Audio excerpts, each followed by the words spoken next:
आउज़ बिल्लाहि मिनश शैतानिर रजीम बिस्मिल्लाहिर रहमानिर रहीम अल्लाहुम्मा सल्ली अला मुहम्मदिन व अला आलि मुहम्मदिन कमा सल्लैता अला इब्राहीम व अला आलि इब्राहीम इन्नका हमीदुम मजीद। अल्लाहुम्मा बारिक अला मुहम्मदिन व अला आलि मुहम्मदिन कमा बारकता अला इब्राहीम व अला आलि इब्राहीम इन्नका हमीदुम मजीद। आज की हमारी क्लास है जो कि सी प्रोग्रामिंग लैंग्वेज के हवाले से। आज की जो हमारी क्लास है इसमें हम इंट्रोडक्शन आईडी के हवाले से देखेंगे।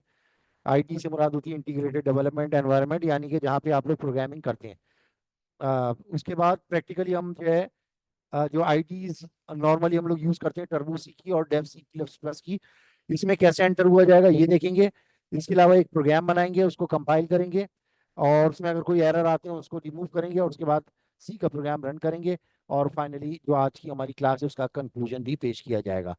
तो सबसे पहले हम बात करते हैं आपकी कि प्रोग्रामिंग सी में या सी प्लस प्लस में कैसे हम करते हैं। तो इसके लिए कुछ चीज़ें प्री रिक्वेजिट होती हैं, यानी कि प्री रिक्वेजिट मुराद है कुछ चीज़ें पहले से आपके पास होनी चाहिए। मिसाल के तौर पे अगर आपके पास नहीं है तो आपको चाहिए कि C plus plus, Turbo C plus plus या टर्बो सी का प्रोग्राम जो है वो अपने कंप्यूटर पर डाउनलोड कर दें और उसको इंस्टॉल भी कर लें। उसके साथ साथ क्योंकि नए वर्जन जो विंडोज़ के आ रहे हैं, विंडोज़ ऑपरेटिंग सिस्टम के, उसमें टर्बो सी को चलाने में नहीं चला सकते आप, क्योंकि वो आपको डॉस का जो प्रॉम्प्ट होता है वो नहीं देता। तो डॉस को प्रॉम्प्ट को लेने के लिए आपको एक और सॉफ्टवेयर भी डाउनलोड करना पड़ेगा जिसका नाम होता है डॉस बॉक्स। डॉस बॉक्स को ना सिर्फ आप डाउनलोड करेंगे बल्कि इसको आप जो है इंस्टॉल भी करेंगे अपने कंप्यूटर पे। तो ये जो चीज़ें ये आपके पास होनी चाहिए, यानी कि सी की सॉफ्टवेयर की इंस्टॉलेशन होनी चाहिए टर्बो सी की, और इसी तरीके से डॉस बॉक्स की भी इंस्टॉलेशन होनी चाहिए। अगर ये आपके पास नहीं है तो आप डेव सी का भी इस्तेमाल कर सकते हैं। डेव सी आपका ऐसे ही इस्तेमाल होगा जैसे आप इससे पहले या आपने माइक्रोसॉफ्ट ऑफिस में माइक्रोसॉफ्ट वर्ड या एक्सेल इस्तेमाल किया होगा। तो जिस तरीके से आप उसको डबल क्लिक करके खोलते हैं और उसके अंदर न्यू फाइल खोलते हैं, बिल्कुल इस तरीके से डेव सी में भी वो प्रोग्राम बना सकते हैं। लेकिन अभी फिलहाल हम बात कर रहे हैं आपकी कि किस तरीके से आप जो है वो सी लैंग्वेज का प्रोग्राम जो है वो डॉस बॉक्स की मदद से टर्बो सी को की आईटी में एंटर होके प्रोग्रामिंग करेंगे।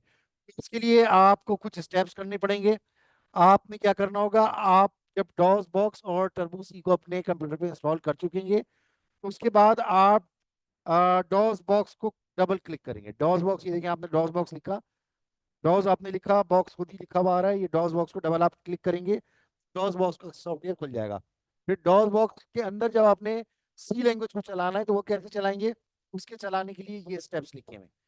इसको चलाने के लिए ये स्टेप्स लिखे हुए हैं कि आपने लिखना होगा mount C colon space F colon backslash. F colon क्यों लिख रहे हैं, क्योंकि इस टर्बो सी का प्रोग्राम जो इंस्टॉल हुआ हुआ है वो हम कंसीडर कर रहे हैं कि आपने एफ पे इंस्टॉल किया हुआ है। यानी जिस कंप्यूटर पे अभी मैं आपको ये चीजें बता रहा हूँ उसके ऊपर जो सी पड़ी हुई है टर्बो सी, वो एफ ड्राइव पे पड़ी हुई है। तो लिहाजा एफ ड्राइव जो है इस वजह से मैंने यहाँ पे दिया। अगर वो डी ड्राइव पे पड़ी होगी तो फिर मैं यहाँ पे डी कॉलन बैक स्लैश लिखूंगा। अगर वो सी के ऊपर ही पड़ी हुई होगी तो मैं उसको सी कॉलन बैक स्लैश लिखूंगा। सी इसमें एक वर्चुअल ड्राइव में बना रहा हूँ और एक लॉजिकल ड्राइव जो पहले से आपके कंप्यूटर पे मौजूद है, ये वो ड्राइव है बाद में जो आप लिख रहे हैं। यहाँ पर एक्चुअली आपकी सी जो है वो पड़ी हुई है, बाद में जो लिख रहे हैं वो लिख रहे हैं। अब चाहे वो सी पर हो, डी पर हो, ई पर हो, एफ पर हो, आपने हमेशा वो नाम लिखना है। आप ये वर्चुअल ड्राइव का नाम भी चेंज कर सकते हैं, लेकिन बेहतर है कि आप सीखें, क्योंकि बाय डिफॉल्ट टर्बो सी में जो पाथ डिफाइंड होते हैं पीछे एनवायरमेंटल वेरिएबल्स के, वो सी के साथ डिफाइंड होते हैं। अगर आप सी के साथ नहीं लिखते, डी यहाँ पे लिख देते हैं, तो डी लिखने की सूरत में फिर आपको वेरिएबल की एनवायरनमेंट के जो ड्राइव लेटर्स हैं वो भी चेंज करने पड़ेंगे। जो यहाँ पे लिखेंगे वो यहाँ पे लिखने पड़ेंगे। तो लिहाजा फिलहाल आप इसको ये समझ लें कि इसको आप सी भी लिखेंगे तो आपके लिए आसानी है। तो आपने माउंट किया एक वर्चुअल ड्राइव सी को, जो कि एक्चुअल ड्राइव आपकी जहाँ पर सी पड़ी हुई है उस पर कर दिया। तो आपने सी एफ को जो अब रिप्रेजेंट होगी वो सी से होगी। अच्छा, जब आप डॉस बॉक्स में जाएंगे तो वो जी ड्राइव आपको शो कर रहा होगा, जी ड्राइव, सी वर्चुअल ड्राइव शो कर रहा होगा आपको। तो लिहाजा आप क्या करेंगे, जब आप ये लिख चुकेंगे mount C, mount space C colon back space F colon backslash, फिर आप क्या करेंगे, जब आप सी ड्राइव पे होंगे तो आप वहां पे सी कॉलन लिख के एंटर करेंगे। जब आप सी कॉलन लिख के एंटर करेंगे तो वो ऑटोमेटिकली जो आपने अब सी ड्राइव बनाइए वर्चुअल, उसके अंदर एंटर हो जाएगा। और उसके बाद फिर आप क्या करें, सी ड्राइव पे आप जो है ये लिखेंगे C:\\, CD, CD space C:\\, TC/bin। ये लिख के आप करेंगे क्या करेंगे, एंटर की को प्रेस करते हैं जो कीबोर्ड के ऊपर मौजूद होती है। तो आपको एक प्राउंड जो है वो मजीद ज्यादा आपका थोड़ा एनलार्ज हो जाएगा, और आपका प्राउंड जो है वो कुछ इस तरीके से हो जाएगा। ये मैं भी आपको टाइप करके भी बता देता हूँ। अ, ये कुछ इस तरीके से हो जाएगा। ये आपका इस तरीके से प्राउंड आ रहा होगा, $P$G वाला। इस पे आप लिखेंगे CD C:\\TC/bin। और ये लिख के जब एंटर करेंगे इस तरीके से, तो ये जो चीज़ है आपकी, ये आपको यहाँ पर शो होने लगेगी इस तरीके से। ये यहाँ पर आपको शो होने लगेगी, इस तरीके से प्राउंड आ जाएगा। उसके बाद आपने यहाँ पे लिख के यहाँ पर आपने ये लिख देना है, यहाँ पर आपने ये लिख देना TC.exe लिख के आप एंटर कर देंगे। TC.exe आप यहाँ पे लिखेंगे, TC लिख के भी आप एंटर कर सकते हैं खाली, लेकिन TC.exe लिखें तो ज्यादा बेहतर है। TC लिख के भी एंटर करेंगे तो वो क्या होगा, एक आपकी स्क्रीन खुल जाएगी, और दो स्क्रीनें खुलेंगी, पहली एक ब्लैक कलर की, फिर उसके बाद एक ब्लू कलर की खुलेगी। जब ब्लू कलर की स्क्रीन खुल गई तो इट मीन्स कि आप डॉस बॉक्स की उस एनवायरनमेंट में एंटर हो गए जिसमें आपने प्रोग्रामिंग करनी है। अब आप ऑल्टर एंटर, और ये शिफ्ट एंटर नहीं, ऑल्टर एंटर लिख के आप उस स्क्रीन को फुल साइज का भी कर सकते हैं, और अगर छोटी स्क्रीन पे करना चाहते हैं तो फिर ऑल्टर एंटर स्क्रीन करने की जरूरत नहीं है। एक दफा ऑल्टर एंटर को दबाएंगे तो स्क्रीन फुल साइज की हो जाएगी, तीसरी दफा एंटर एंटर दबाएंगे तो डिफॉल्ट छोटे साइज की हो जाएगी। तो ये दोनों जो आपकी स्क्रीन है इनमें आप उसमें शफल कर सकते हैं। उसके बाद ये किस तरीके से किया जाएगा हम इसको प्रैक्टिकली भी देख लेते हैं। ये देखिए मैंने यहाँ पे लिखा, जो आपको बताया था डॉस बॉक्स लिखा, मैंने लिखा डॉस बॉक्स लिखा, ये आइकॉन मुझे नजर आ गया है, मैंने इसको क्लिक कर दिया। क्लिक कर दिया, देखिए मैंने आपको बोला था दो स्क्रीन खुलेंगी, एक ये स्क्रीन खुली हुई है, और एक आपकी जो स्क्रीन खुली हुई है वो ये वाली स्क्रीन खुली हुई है।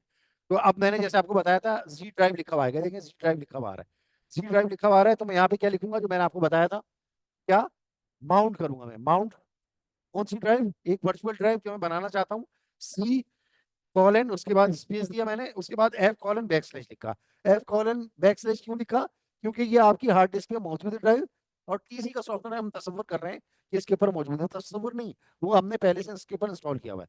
तो अब ये माउंट हो गई आपकी, तो ये देखें सक्सेसफुल मैसेज लिखा हुआ भी आ जाता है, drive C is mounted as local drive, as local directory F:\बैकस्लैश। उसके बाद अब आप ये सी वर्चुअल ड्राइव से आप सी वर्चुअल ड्राइव में चले गए, और आपने लिखा CD, जो मैंने अभी आपको बताया था, CD TC/bin। TC एक फोल्डर है, उसके अंदर एक मजीद फोल्डर बिन है, इस वजह से आपने CD TC/bin लिखा। और यहाँ पर आप TC.exe लिख देंगे, TC.exe बड़े से लिखे हैं छोटे से लिखे हैं, मैटर यहाँ पे नहीं करता, आगे जाके मैटर करेगा, यहाँ पर मैटर नहीं करता। लिहाजा मैंने यहाँ पे छोटे से भी लिख सकता हूँ, और ये इस तरीके से बड़े से भी लिख सकता हूँ, और खाली TC भी लिख सकता हूँ। लेकिन मैंने क्योंकि आपको बताया हुआ एक्सी लिखे, तो लिहाजा आप एक्सी लिखते हैं। एक्सी लिखिए, देखें ग्रीन कलर की स्क्रीन आ गई, और ये पहला प्रोग्राम जो मैं उस दिन बना रहा था, ये आपका शो हो गया है यहाँ पे। ये आप शुरू से भी कर सकते हैं। अब ये देखिए मैं ऑल्टर एंटर दबा रहा हूँ, ऑल्टर एंटर दबाया तो ये देखिए स्क्रीन जो है आपकी बड़ी हो गई। अब आप नया प्रोग्राम अगर बनाना है तो ऑल्टर F दबाएं, न्यू करेंगे तो नया प्रोग्राम खुल जाएगा। देखिए नो नेम 00.cpp के नाम से ये बन रहा है, CPP का मतलब है C++।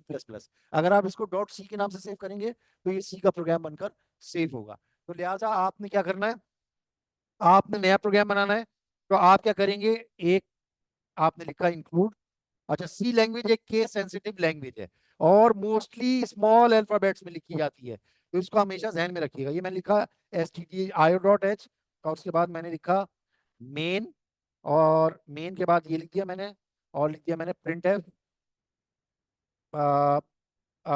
माई अस्सलाम वालेकुम वर्ल्ड, VR, नाम अपने आप लिख सकते हैं यहाँ पे, मोहम्मद जकी असवद, अजवत अजवर वाजिद, और इसी तरीके से यासिर और ये आपने लिख दिया और उसके बाद ये सेमीकोलन डाल दिया। ये सेमीकोलन बहुत इंपॉर्टेंट है। सेमीकोलन हर स्टेटमेंट का फुल स्टॉप होता है, ऑलमोस्ट हर स्टेटमेंट के आगे लगेगा माँ शुभाए चंद को छोड़कर, और उसके बाद ये आपने ब्रैकेट बंद कर दी। ये अब आपका प्रोग्राम बन चुका है। अब आप इसको फाइल सेव एज कर दें और यहाँ पे आप दे दें 02.02, या इसको 01A का नाम दे देता हूँ मैं, 01A। और ये 2024 मैंने लिख दिया और डॉट सी कर दिया। ये जब मैंने कर दिया तो ये देखें अब जो फाइल का नाम आ गया वो क्या आ गया, 01A डॉट सी आ गया। अब मैं इसको क्या करूंगा, कंपाइल करूंगा। जाके कंपाइल किया, ऑल्टर F9 से भी कर सकते हैं, लेकिन ऑल्टर F9 के खास मायने हैं डॉस बॉक्स में।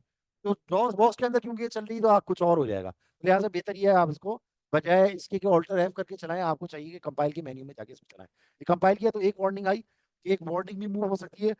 वार्निंग अगर होगी तो प्रोग्राम एग्जीक्यूट हो सकता है, लेकिन एरर अगर आ गया प्रोग्राम एग्जीक्यूट नहीं होगा। तो लिहाजा मैं ये जो है एरर आपको मूव करके दिखा देता हूँ। यहाँ पे मैं लिख देता हूँ वॉइड। यहाँ पे मैं इंटीजर भी लिख सकता हूँ, लेकिन अगर इंटीजर लिखूंगा या कोई डेटा टाइप लिखूंगा मुझे कुछ रिटर्न भी कराना पड़ेगा। मैं रिटर्न अभी कराना नहीं चाहता, सिर्फ आपको बताना चाहता हूँ। तो लिहाजा मैंने आपके लिए यहाँ पे वॉइड लिख दिया। अब जब मैं इसको कंपाइल करूंगा तो देखिए कोई वार्निंग नहीं आ रही। अच्छा, अब मैं इसको रन करूंगा। अब ये मैंने इसको रन किया और ये इसका आउटपुट आया भी, लेकिन आपकी आंख नहीं देख सकी इसको, बहुत तेजी से चला। तो लिहाजा इसका आउटपुट देखना हो तो उसके लिए ऑल्टर F5 दबाएंगे। तो ये देखिए लिखा हुआ रहा है, अस्सलाम वालेकुम world, we are Mohammad Zaki, Asfar Wajid, Yasir and Mustafa. ये आपका प्रोग्राम लिखा हुआ आ रहा है। ये आपका प्रोग्राम आज का कंप्लीट हो गया। ये था सी के अंदर चलाने का तरीका। अब सी से बाहर कैसे निकलेंगे, आपने किया यहाँ पे आ, आ, ये देखें डॉस शेल है। ये अगर टेम्पररी बाहर जाना हो तो डॉस शेल करते हैं, और अगर प्रॉपर बाहर जाना हो तो क्विट करते हैं। तो मैं यहाँ से क्विट करूंगा क्योंकि मुझे प्रॉपरली बाहर जाना है। अब अगर आपने दोबारा ये प्रोग्राम वापस इसी तरीके से अंदर आए और इसको चलाना हो तो आप ओपन करेंगे इसको और ये नाम देंगे तो ये प्रोग्राम खुल जाएगा। और अगर नई फाइल बनानी हो तो न्यू करेंगे। सेव करना उसी नाम से जिस नाम से खोला है वो सेव करेंगे, और अगर दूसरे नाम से करना हो तो सेव एज करेंगे। ये सब लोग अगर आप वर्ड और एक्सेल करते रहे तो आपको पता है कि कैसे करना है, ये आप आराम से कर लेंगे। अच्छा, इसके बाद रन और कंपाइल का ऑप्शन होगा। बाकी इसमें डीबग का भी ऑप्शन होता है, वो जो मैं आपको डायरेक्टली चेंज करने का बोला था। ये देखें यहाँ पे सी लिखा हुआ नजर आ रहा है। अगर आप वो वहां पे सी के अलावा डी लिखेंगे, ई लिखेंगे, तो यहाँ पे भी आपको चेंज करना पड़ेगा, क्योंकि वो इंक्लूड की फाइल जो उठा रहा है वो यहाँ से उठा रहा है, और जो लाइब्रेरी फाइल जो उठा रहा है वो C:TC लिप से उठा रहा है। तो अगर वहां पे माउंट अगर आप T:F पे करते तो यहाँ पे भी आपको टी पे करना पड़ता, और आगे भी आपको कुछ मुश्किलात आ सकती थी। लिहाजा इसमें जैसे आपने मैंने ये कर दिया आपके लिए। अच्छा, अब मैं क्या करता हूँ, आपको यहाँ से क्विट करवाया मैंने, वो पूछ रहा है सेव करूँ या ना करूँ। अगर आपने सेव करना है तो सेव कर लें, नहीं सेव करना तो नहीं सेव करें। अब ये निकले सी से, डॉस बॉक्स से भी बाहर नहीं निकला। लिहाजा डॉस बॉक्स से निकालना हो तो यहाँ पे मैं लिखूंगा एग्जिट। छोटे से लिखो या बड़े से लिखो, यहाँ मैटर नहीं करता, लेकिन सी के प्रोग्रामिंग में मैटर करता है। छोटी चीज छोटे से, बड़ी चीज बड़े से लिखी जाएगी सी में, लेकिन ज्यादातर छोटे से लिखा जाएगा। ये मैंने एग्जिट किया और मैं सी से बाहर आ गया। अब यही काम मैं आपको डेव C++ में करके दिखाऊंगा। ये देखिए मैं डेव C++ में गया, मैंने एंटर मारा। एंटर मारने के बाद ये देखिए डेव सी खुल गया। और जैसे हम वर्ड में करते हैं, ये देखिए फाइल न्यू किया मैंने, ये भी कर सकता हूँ। फाइल न्यू किया, सोर्स फाइल किया मैंने, और यहाँ से भी कर सकता था मैं, ये न्यू यहाँ से भी कर सकता था, तो भी इससे ही काम हो जाता। जिसमें आपको आसानी हो कर ले, और यही काम मैं करूंगा। क्या किया मैंने, इंक्लूड लिखा, इंक्लूड stdio.h कर दिया मैंने। उसके बाद इंटीजर मेन लिखा मैंने, उसमें मैंने वॉइड मेन लिखा था, इसमें मैंने इंटीजर मेन लिख दिया ताकि आपको समझ में आ जाए। और प्रिंट एफ मैंने वही लिख दिया, अस्सलाम वालेकुम वर्ल्ड, अस्सलाम वालेकुम and hello world, we are, ठीक है, Zaki, we are Zaki, Yasir, Asfar and Mustafa. ठीक है, ये मैंने यहाँ पे लिखा, ये हमारा। अब क्योंकि मैंने इंटीजर लिखा हुआ है ना यहाँ पे मैं रिटर्न भी लिखूंगा। जब भी कोई रिटर्न टाइप आप यहाँ पर देंगे तो यहाँ पर फिर रिटर्न भी लिखेंगे। तो ये मैंने प्रोग्राम किया। अब देखिए इसमें काम आसान है। इसमें मैं एग्जीक्यूट करूंगा, कंपाइल करके रन करूँ, या कंपाइल एंड रन एक साथ कर दूं। बेहतर ये कि कंपाइल करें फिर रन करें, तो आपको आपको याद रहे कि 2 स्टेप्स का काम है, लेकिन आपको वन विंडो में मिल रहा है। तो मैंने टाइम बचाने के लिए कर दिया कि आप मुझसे नाम पूछ रहे हैं और मैंने इसका नाम लिख दिया 01 01B डॉट सी करके, और इसको मैंने इन्वर्टेड कॉमास में दे दिया, तो ये इस नाम से सेव हो गया और अब ये प्रोग्राम चलेगा। ये देखें, जीरो वार्निंग, जीरो एरर्स आए, ये देखें लिखे हुए, और इसका आउटपुट मैंने देखना है, तो ये देखें बराबर में इसने शुरू कर दिया। तो ये देखें वही आउटपुट आ रहा है लिखा हुआ, और इसमें कोई फर्क नहीं है। लेकिन इसमें एक फायदा ये, क्योंकि टैब जो है वो बाद में आया है, तो इसने देखिए खुद ही स्क्रीन रोक ली। उसमें आउटपुट चला था और गायब हो गया था, और फिर उसके बाद हमने उसको दूसरे तरीके से देखा था, ऑल्टर F5 दबा के। तो ये देखें इस तरीके से प्रोग्राम बन गया। तो टैब में काम आसान है, टर्बो सी में थोड़ा मुश्किल है, लेकिन आप टर्बो सी में करें तो टैब सी में तो आप आराम से कर ही लेंगे। तो ये थोड़ा सा प्रोग्राम था जिसके बारे में आपको पता होना चाहिए था। आई होप कि आपको ये समझ में आया होगा। तो आपके इसके बाद मैं सवालात भी ले लूंगा अगर आपको ज़रूरत होगी। तो फिलहाल वीडियो को ऑफ करते हैं। अस्सलाम वालेकुम वरहमतुल्लाहि वबरकातुहू।